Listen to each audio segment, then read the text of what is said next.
Hey guys, welcome back to the entertainment lab. और आज हम बात करेंगे पंचायत सीजन 3 की एंडिंग के बारे में और जानेंगे कि प्रधान पे गोली किसने चलाई।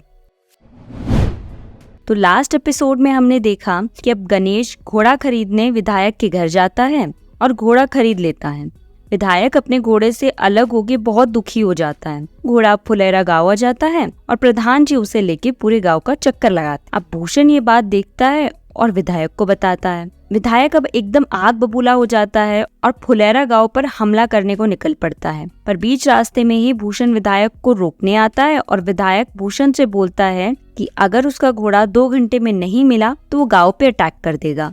भूषण अब ये बात पंचायत ऑफिस में बताता है, जहाँ पे सब लोग भूषण के खिलाफ हो जाते हैं और सब मिलकर डिसाइड करते हैं कि गांव अब विधायक के आगे नहीं झुकेगा। अब गांव वाले विधायक से लड़ने की तैयारी शुरू कर देते हैं, लेकिन भूषण अब भी पॉलिटिक्स खेलता है और शांति समझौते के लिए सफेद झंडा लिए अपनी बीवी विनोद और माधव के साथ धरने पे बैठ जाता है। यहाँ डीएम मैडम अब बीडीओ और पुलिस इंस्पेक्टर को विधायक को समझाने के लिए भेजती हैं, लेकिन वो उनकी बात नहीं सुनता। तो फिर बीडीओ अब फुलेरा आके मंजू देवी को समझाता है कि घोड़ा लौटा दें, लेकिन ये लोग भी अपनी बात पे डटे रहते हैं। अब विधायक गांव आ जाता है और बंदूक तान देता है गांव वालों पे। बीडीओ और पुलिस इंस्पेक्टर सबको शांत करवाते हैं। तभी डीएम मैडम का कॉल आता है और वो सांसद जी से विधायक की बात करवाती है और सांसद उसे समझाता है कि राजनीति पहलवानी की तरह नहीं, शतरंज की तरह खेली जाती है। जिसके बाद विधायक हवा में फायर करके सबको डराने की कोशिश करता है, बट कोई डरता नहीं और विधायक वहां से वापस चला जाता है। सब लोग अब जीत कर जश्न मनाते हैं। इसके बाद 14 दिन बीत जाते हैं। सचिव जी अब एग्जाम की परीक्षा देने के लिए जाते हैं और सब लोग आपस में बात करते रहते हैं। प्रहलाद अपना पैसा विकास को दे देता है और बोलता है कि जब उसका बेटा बड़ा हो जाएगा तो उसके काम आएगा।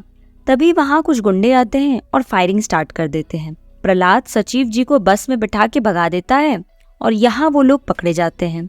उसके बाद वो लोग प्रधान जी पे गोली चला देते हैं। प्रधान जी के कंधे पे चोट आती है पर वो बच जाते हैं।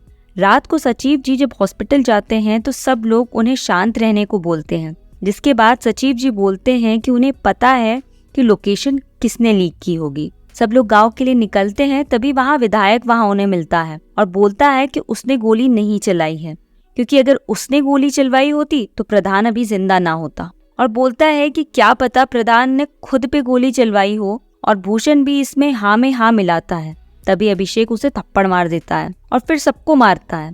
उसी बीच वो विधायक को भी पेल देता है। इसके बाद सबको पकड़ के पुलिस ले जाती है। लास्ट में डीएम मैडम इलेक्शन का ऐलान कर देती है। लेकिन अब सवाल यहाँ मेन ये उठता है कि गोली आखिर चलाई किसने होगी। तो सबसे पहला शक जाता है विधायक जी पे, क्योंकि उन्हीं को प्रधान से बदला लेना होता है और क्योंकि प्रधान ने कई बार उनकी बेइज्जती भी की है और विधायक जो कि इतना पागल आदमी है तो वो ये वार ऐसे खाली तो नहीं जाने दे सकता। तो जहाँ तक मुझे लग रहा है ये गोली विधायक ने ही चलवाई होगी। एक और चीज जो इस तरफ इशारा कर रही है वो है घोड़ा, क्योंकि घोड़ा जहाँ बंधा होता है वहां से वो नहीं मिलता। तो इसका मतलब विधायक ने ही अपना घोड़ा वापस लिया और प्रधान को डराने के लिए उस पे गोली भी चलवाई। अब दूसरा शख्स जिस आदमी पे जाता है वो है भूषण, क्योंकि हमने ये तो देखा कि वो कैसे प्रधान जी से उनकी कुर्सी छीनना चाहता है और वो किस हद तक चला गया ये करने के लिए। तो इसमें कोई बड़ी बात नहीं है कि वो 2 आदमी भेज के प्रधान को मरवाना भी चाह रहा होगा। हमने ये भी देखा कि उसी ने कॉल किया था जब सब लोग सचिव जी को छोड़ने के लिए बस स्टॉप निकल रहे थे। तो या तो ये हो सकता है कि उसने डायरेक्ट गुंडों को कॉल किया हो, या ये भी हो सकता है कि उसने विधायक को बताया हो। और एक पॉसिबिलिटी ये भी हो सकती है कि विधायक या भूषण इन दोनों में से ना होकर के कोई तीसरा ही इस काम में इन्वॉल्व हो, क्योंकि अगर विधायक ये काम करता है तो उसे पता है कि वो इसमें डायरेक्ट फंस जाएगा, क्योंकि सबसे पहला शक विधायक पर ही जाएगा। और अब डीएम, सांसद सब लोग जान चुके हैं कि विधायक ही ये काम करना चाहता था। इसके अलावा विधायक पे ऑलरेडी 2 केसेस चल रहे हैं और वो कोर्ट कचहरी के चक्कर काट रहा है, तो वो ऐसा बेवकूफ़ी भरा काम तो नहीं करेगा। दूसरा रही बात भूषण की, तो भूषण भी जानता है कि सब लोग जानते हैं कि उसे प्रधान बनना है, तो अगर इस तरीके का कोई भी काम वो करता है तो वो भी सीधे सीधे फंस जाएगा।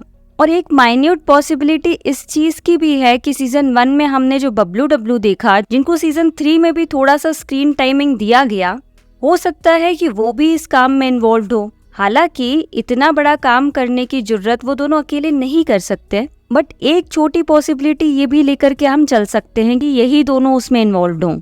तो आपको किस पे शक है, आप हमें कमेंट सेक्शन में बताइएगा। और अगर वीडियो पसंद आई हो तो इसे लाइक करना ना भूलें। धन्यवाद।